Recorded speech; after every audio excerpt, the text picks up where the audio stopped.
Hi, everybody. This is Vandana Atara Ora here with you. And the name of this podcast is The Adult Child in Recovery, Moving from Insanity to Serenity. I have a very special guest who is a fellow adult child, and I'm really very honored for Lewis to be here with us. So thank you for joining me today. And No, I'm glad to be here. Thanks for the invite. thank you. First, I want to just share a little bit about how I found you. Lewis is on Facebook. I had just started going to ACA meetings, and they say that if you attend at least 6 consecutive meetings, then your whole life can change. And I started going to meetings, and then I was really into it, and I met somebody who is in recovery for quite a long time, and I was so inspired by the progress he seemed to make. He had a pretty rough childhood. Then I found Lewis and the books that you've collaborated, the guidebooks, the workbooks, which I find extremely helpful in my own recovery process. Then I found out not only are you like this amazing ACAer, coach, therapist, but that you do something called IFS. In speaking to different ACAers, I found out that IFS, internally family systems, is actually a really practical approach, and it really works well for people with trauma in their background and their history. And so, yeah, I guess that's all I'm going to say about that.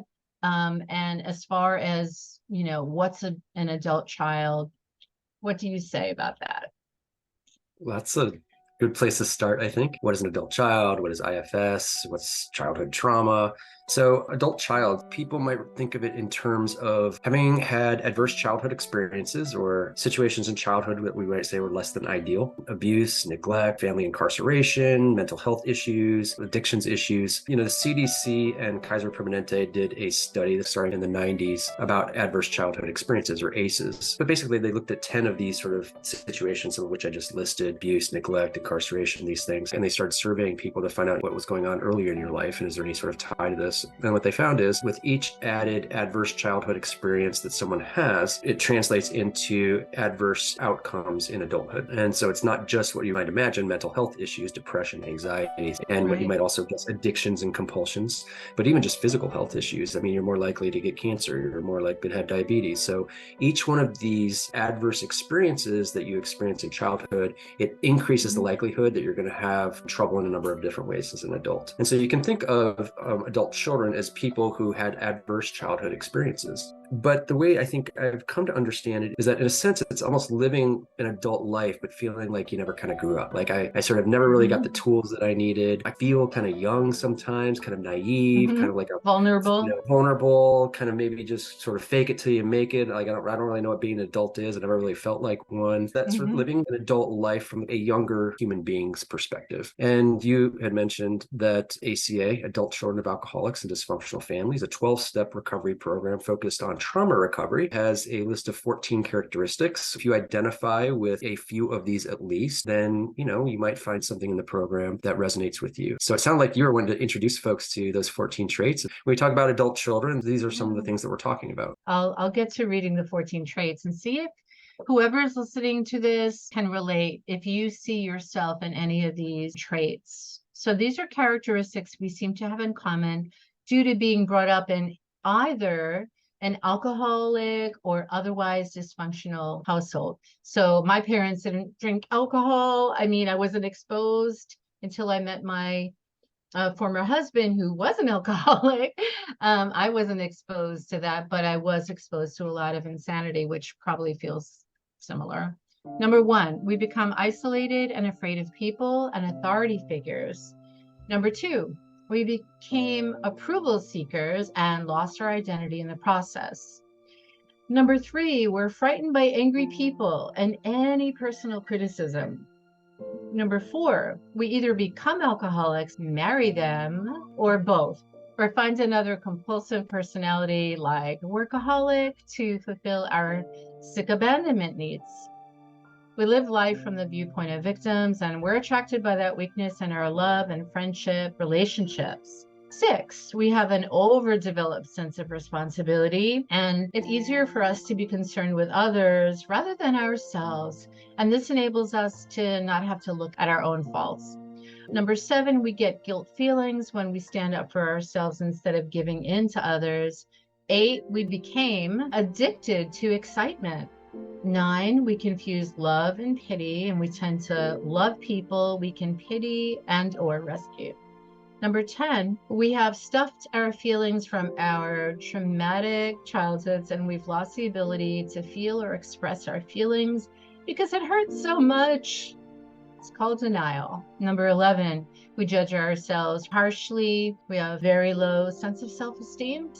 Number 12, we're dependent personalities, and we're terrified of abandonment, and we'll do just about anything we can to hold on to a relationship in order not to experience those really painful abandonment feelings. And we received all this from living and growing up, being raised by sick people or emotionally unavailable adult children who are wounded themselves, and they just couldn't be emotionally there for us the way we needed them to be. Number 13 and 14, alcoholism, it's a family disease. So we became para-alcoholics. So that means that we just took on the characteristics of that disease, even though we didn't pick up the drink. Then 14, last but not least, para-alcoholics are reactors rather than actors. And this is all written by a man named Tony A. in 1978. So when I first read the laundry list, I just said, well, maybe I'm about 5 or 6. And the next time, a couple of meetings later, because we read this pretty much every time we meet, I started realizing, well, you know what? Actually, I think there's probably about 8 or 9, maybe 10 characteristics, but not those other ones. Definitely not those. And then little by little, I really recognized pretty much almost every characteristic, every trait. So what have you got to say about that, Louis? The first time I heard that list read, I immediately identified with a lot of it and had a sense like, I'm in the right place. I did drink in ways that were not helpful. So that was part of my journey, was to release that from my life. But yeah, it was just sort of recognizing that, I am going to need to fundamentally make some changes in my life. And so that program, ACA, has been an important part of those transformations for me, among other things, meditation and stuff. But ACA was a central part, and connecting with other people who were interested in doing that type of work. One thing that's great about it is it's a 12-step. I mean, it's essentially free. You go to a meeting, you kick in a few bucks, but basically it's a peer support program. And so it's being with other people. There are no experts in the program. There's people who've been around a bit longer, but it's a peer support program. And that appealed to me because part of being an ACA oftentimes is having a lot of authority issues. Didn't know that I had them, but discovered I do. So I did a lot of my deeper work as part of small work groups, which was important for me. That was a format that worked well. But like you, I found a lot of people in the program generally are supportive. You find a way to create your own more personal support network, which is what I did. And so I would be in these work groups, and then people who I got to know pretty well, and we would meet, once a week or every other week. And so I have a number of people like that in my life today. And it's been transformative for me. So you mentioned the 12 steps. It's a 12-step program, and people do 12-step work. It's a very different flavor in ACA than other 12-step programs. But there's also this idea of reparenting, and this idea of didn't get what I needed when I was a child in the way that I needed it on a consistent basis. I can't go back and change any of that. That what happened, but I can relate to myself differently today in a way that I can, the term is reparent. I can reparent myself. I can learn to treat my younger selves, those parts that didn't get what they need, to learn to treat those parts differently. And through that, transform my relationship with myself. And we can say that I don't always have internal agreement, and I do have inner conflict. So some parts of myself, say an inner child, may see the world in one way at certain times, and other aspects of myself might see the world in a very different way. And so reparenting is actually one of the most important pieces of that program. And it opened the door to viewing myself as a complete person and working towards more wholeness and completion, but not always in agreement.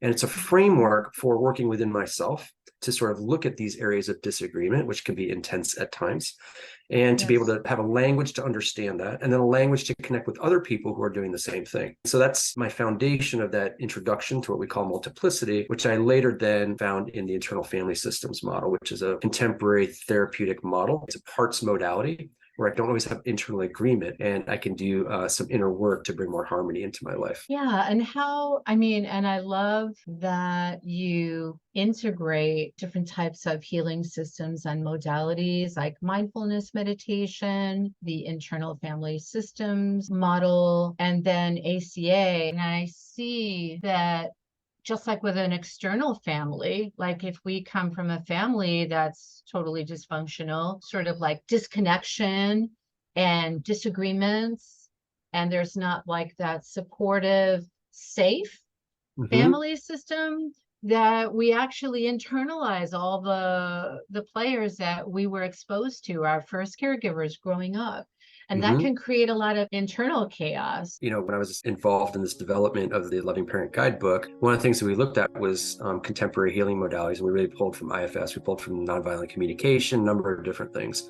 But we really looked at internal family systems, and the ACA model of reparenting actually aligns really closely with internal family systems. So in ACA, we talk about an inner child, or the wounded inner child. And that's usually the part that we think of as needing to have been pushed away out of our lives. So for example, if I'm growing up in a family where my parents aren't open to maybe their own emotions fully, they're pushing away their own anger, they're pushing away their own fear, they're pushing away their own sadness, they're not going to be welcome when I, as a child, have these issues coming up and I bring it to them. So I learned that my parents are going to be more receptive to me, more available, more open to me, maybe more approving of me if I push away parts of myself that they have difficulty with. So if I have an angry part of myself, or if I have a sad part of myself, or a scared part of myself, and so if there's parts of me that I have to push away into the closet or into a basement, then we think of those as this wounded inner child. Well, IFS refers to something like that as the exile. A part of it we have to exile away from us. But there's an alignment between ACA's wounded inner child and internal family systems exile. One thing I like about IFS is Richard Schwartz, who developed it, has a book out called No Bad Parts. And the idea is there's no bad parts. There's parts that are difficult to work with, parts that can be extreme, parts that can be destructive to myself or other people. But from that part's perspective, it has my best intention in mind. And so what we try to do is we try to access, the more inner healer aspect of ourselves to work with these parts. So inner teenagers can be difficult to work with. The best little boys or best little girls in the world, the hero, the performer. A different aspect of inner teenager might be that rebellious, or don't tell me what to do. And, I have my own way of thinking, and independence is important, and authenticity, right? But reactive to authority, for example. Or we also associate some of the addictive and compulsive stuff, chemical use, sort of inner teenager realm of things. Well, IFS also has that concept, and it just calls it protectors. So where ACA has inner teenagers, IFS has protectors. IFS has two different types of protectors: managerial protectors, which might encompass the inner critic that we talk about from ACA. Managerial are more proactive, sort of trying to control things and trying to head things off at the pass, make sure I'm not going to get triggered, right? Keep things in order. An inner critic in ACA might be a managerial protector in IFS. Whereas the firefighter type protectors are the more reactionary, right? We're starting to feel the inner child parts get activated, and the wounds are coming to the surface, and we can't have that sort of exploding everywhere. So I'm going to numb it. I'm going to drug it, or I'm going to distract from it. Those are the reactionary firefighter type protectors.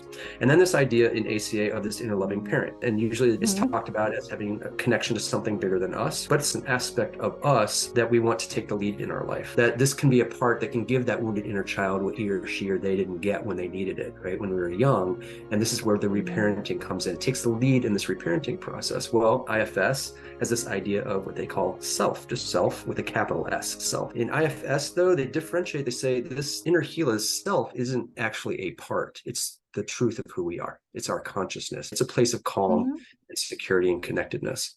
So we want to access that to be able to work with all these other parts. Another way we could describe living as an adult child is living in our parts. Right? I have these parts that are sort of fragmented, that tend to be extreme in adaptive ways from growing up in a dysfunctional home. They became more extreme and adaptive to help me survive that. And they kind of take over and they run my life. I'm just sort of bouncing from one reactive part to the next. If I can get some separation from these parts, in IFS, we talk about them unblending. If I can unblend from these parts and access the center of who I am, I can then compassionately, and from a place of discernment and wisdom and gentleness and love and patience, I can work with each of these parts, whether it's a wounded inner child part that needs that sort of tender love, or whether it's a teenage part that needs to be understood and have some healthy structure created. And I, as much as possible, live life from that place. what I believe is that it's for everyone. Like IFS is for everyone. And even ACA, I don't know if this is true, but I read in this article a staggering 96% of the population had experienced some type of physical, mental, emotional, spiritual, psychological trauma. It may not be one large trauma like, I was sexually abused, Yeah, whether it can be the exactly. drip, drip, drip, being a small child, needing a Right. parent to show up, and that just consistently not being there in the way that I need it, right? And that Yes. can also have the same sort of negative effects and negative outcomes as those who experience something that we might more easily point to and say, oh, that abuse happened. So I agree. No one comes out of childhood without, some dents and scratches. It's just we're human and that's what happens. And parents are imperfect and that's the way the world is. It's more a matter of Hmm. degrees and flavors. We all sort Hmm. of have these parts. All of us have bumps and scratches. And so I think it can benefit anyone to sort of go in and do that work, but it's not necessarily for everyone who needs it. It's for those who want it too. And a readiness. I think it's on a soul level because our soul is ruptured, they say in ACA. So like we're Mhm. walking around with this hole in our soul, trying to fill it up with food, drugs, sex, or alcohol, or shopping, gambling, whatever. And that makes us really vulnerable. I just want to let everyone know that not everyone's walking around like super traumatized. It really depends on how you've processed that out of your system, how you've dealt with it. Are you in denial about it? Are you open to it? Or are you still like acting out subconsciously? And so a lot has to do with how conscious or unconscious I think you are. And it But can also be I about with guess, resiliency. Like maybe there was a yes, grandparent who really was emotionally available and I didn't get it all the time, but maybe, right. they lived across town and I had some exposure and I have some reference to what it's like to sort of have an emotionally available person. That can be a factor of resiliency too, which can help Yeah. insulate on some of the negative effects. So that's also a factor. At the same time, while no one can come in and do my inner work for me, we can't do this work alone because trauma is a wound of trust at its core, right? It was a broken trust in some way. There's times I'm just so triggered, I'm so thrown off, I can't find my own center. And so this is where fellow travelers come into play. I need to find someone who I can call. I can, they're not going to come in to take care of my inner kid parts, right? But Right. they can help me find my own loving parent or my own self center so that I can regain that center to go back to being able to work with myself. Yeah, I love that basic, very simple, organic outline. That's brilliant. Because how do you talk to somebody about ACA and IFS and all these abbreviations? Like, Mm-hmm. where it really is relatable, practical, and people really get it. So I think Right. that the way you just kind of outlined it is really helpful. So thank you for doing Mm-hmm. that. And it's not so easy. This is the internal work, not so easy to just automatically become your own loving parent and like, oh, let me soothe your feelings, let me hold you, let me embrace that pain. It's like, no, I don't want to feel that pain. And it's we're always trying to like fight off and like kick out that pain, instead of like welcoming it, Mm-hmm. and until it sort of subsides and really Mm-hmm. honoring the pain. But going through it can feel really hard having all of those managers, Mm-hmm. protectors, and firefighters. It's like, oh my goodness, I never knew I had all these parts, and they all really wish the best for me. They're not trying to hurt me. Even that really nagging, critical part of me, that Mm-hmm. perfectionist part of me that's always popping up and always like, say this, do this, this is better. Why'd you say Mm-hmm. that? Like, okay, thank you very much. We could just say, let me just handle this. Like, see if you could just trust me for a minute. I think I'm doing the right thing. I'm doing IFS, I'm doing ACA. So let me just try this out. And then they can like feel like, okay, maybe I could back off and maybe she'll be okay. And then those parts of me can take on different roles that would That's right. actually be so much more helpful. Like, be my cheerleader, be my mentor, or just be my support system. So I don't have to be so scared when I perform in public that I'm going to make a mistake or get something wrong. If we think of protection mechanisms as adaptive from our childhood, like we would Hmm. rather have just done kid things. We think of Yeah. kids as being open in the world and playful and have fun and exploring the world. But if we didn't feel safe, we couldn't do that. And so again, these parts of Right. ourselves took on adaptive roles that a lot of times they don't even want. It's just like no one else is going to do it. So I have to be the perfectionist to make sure that we do it all right. Boy, So yeah, that a had a lot of, charge with you saying that, even like, well, yeah. no one else is going to do it. So I am the manager. But they're also not going to let go of that role because what they're doing is they are serving as the protection mechanism for that tender underside, right? Yeah. And they are like, if I don't protect this tender part of myself that got run over so many times, no one else is going Yeah. to do it. And until I trust you, inner wisdom, until you show that you are Yeah. trustworthy and take Yeah. care of that and keep us safe and set boundaries, I'm going to keep doing what I'm doing. And so Yeah. not only is it an external trust building challenge that we have with other people, it's internal trust building and the parts of ourselves that have been abandoned over and over and over again, that small voice that's tugging at us to be like, no, I'm tired. I can't do this anymore, right? That we're like, nope, I'm sorry. Yeah. We got to keep going and get out of the way, kid. Like, how many times have we abandoned those parts of ourselves or drank those parts into submission? Like, oh, I can't deal with this anxiety and this scared parts. I just need to push them away and I'll drink or I'll use. These parts are there for reasons. They helped us survive and they are going to hold on tenaciously, doing what they Yes. do until they can trust that there's something coming from a different place that can relieve them of that job. And people will say, well, I don't want to dig up the past. Why do I have to dig up the past? Like, that's back then. Well, I guarantee you, if you have those wounds, it's coming out in one way or another, and you can be conscious of it or not, and have that in reactive ways continue to rule your life, or you can have the courage to go inward and to go into the truth of who we are and where we came from. And if we can go in there, and if we can reclaim all parts of us to make us full and to heal those wounds, well, then we have a chance of living a whole life. So it's basically a survival thing. These responses or overreactions, it's just an after effect or response to trauma. Stress response. Protectors are very valuable. Like, then we don't want to get rid of them, but we also want to get them to trust us. We have to demonstrate to our parts that we are trustworthy, that we keep showing up, that we keep coming back. And they can say, oh yeah, I understand what you're saying, but I don't feel understood. You're not really here with me, right? I've needed to learn to bring this self energy, this inner loving parent energy, and consistently show up for my parts, myself. Exactly. Yeah. Well, I feel like we could talk forever, Louis. I really appreciate you being on the call. Thank you so much. I learned so much from you today. You're such an inspiration, not only I'm sure to me, but to thousands of people who are just waiting to find you.